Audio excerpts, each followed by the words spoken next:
On vote de Richard.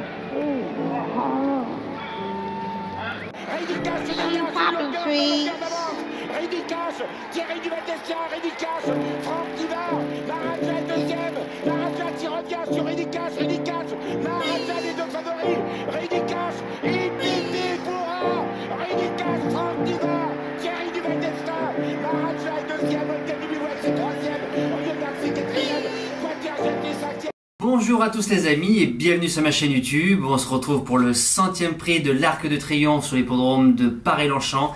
15 champions vont se disputer la couronne à l'issue des 2400 mètres. Conditions de course qui s'affichent devant vous.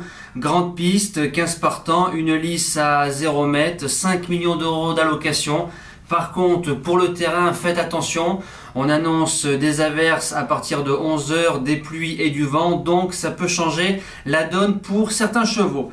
Alors, base gagnante, le numéro 10, Adayar, supplémenté. Le cheval a couru 2 groupes 1 face à sa génération et face au vieux. Il a gagné le Derby d'Epsom, il a gagné les King George, chose qui n'a plus été fait depuis 2001 par Galileo, donc ça fait 20 ans. Ce qui est quand même assez fou. Il a battu Hurricane Lane qu'on retrouve ici, Mishrif qu'on connaît très bien. C'est le choix du jockey numéro 1 de la maison Godolphin. Corde numéro 11 si on veut chercher la petite bête. Mais la vraie seule contre-indication, c'est qu'il va disputer sa première course en France, donc à Paris-Longchamp. Mais si le cheval n'a pas de problème, pour moi, il peut gagner. Deuxième base, le numéro 11, Hurricane Lane, son compagnon d'entraînement. Il reste sur 3 victoires dans des groupes 1, dont le Grand Prix de Paris, où il s'est imposé en liberté très facilement. Corde numéro 2, lui aussi peut gagner.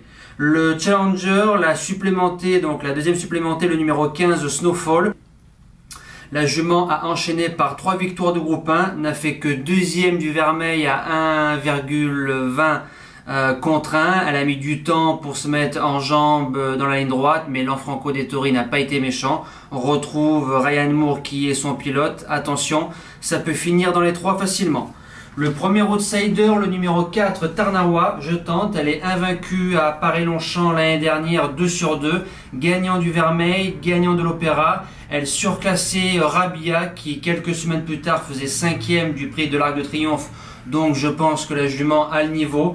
Bien évidemment, elle a 1 an supplémentaire. Pour une femelle de 5 ans, c'est pas facile. Mais il y a Soumillon qui est dessus, qui est pleine peau. C'est un bel outsider.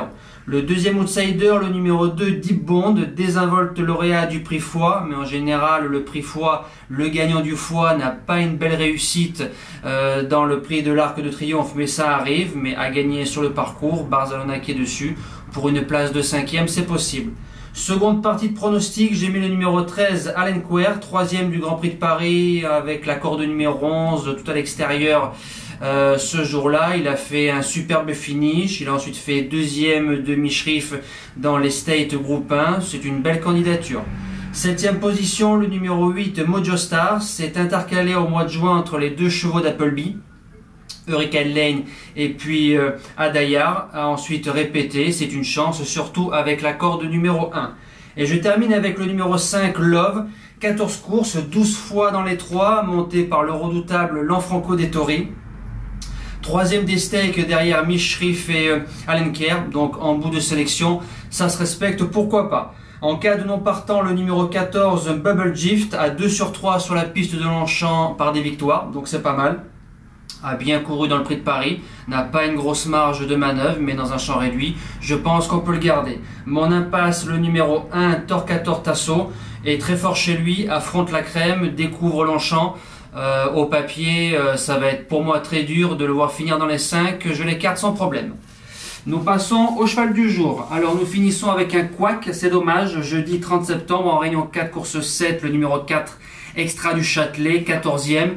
Il a démarré, il s'est fait griller la politesse par une non-chance, il a reculé et à force de reculer, il doit sortir en 5e épaisseur dans le tournant final. Donc course à oublier et drive à oublier. Donc on fait un 20 sur 30 au mois de septembre, donc c'est très bien, ça vous fait 2 sur 3. Je vous mets la vidéo le premier samedi du mois, donc ça va être, enfin normalement vous l'avez eu ou vous allez la voir. Et pour dimanche 3 octobre, l'année dernière, je vous ai donné InSwap, deuxième de l'arc à 4,80 de place. Il n'y aura pas 4,80 de place, il peut y avoir 4,80 de gagne. En réunion à course 4, dans le quintet, bien évidemment, le numéro 10, Adayar, j'ai tout expliqué. Le fils de Frankel arrive pleine peau, aura le jockey numéro 1, c'est le choix de Buick. Ils sont 3-4 à pouvoir gagner. Le fils de Frankel, je pense, peut remporter cette épreuve s'il n'est pas dérangé par la piste parisienne. Voilà, je vous souhaite un excellent dimanche, passez un bon prix de l'Arc de Triomphe et merci à tous et bon jeu les amis. Ciao!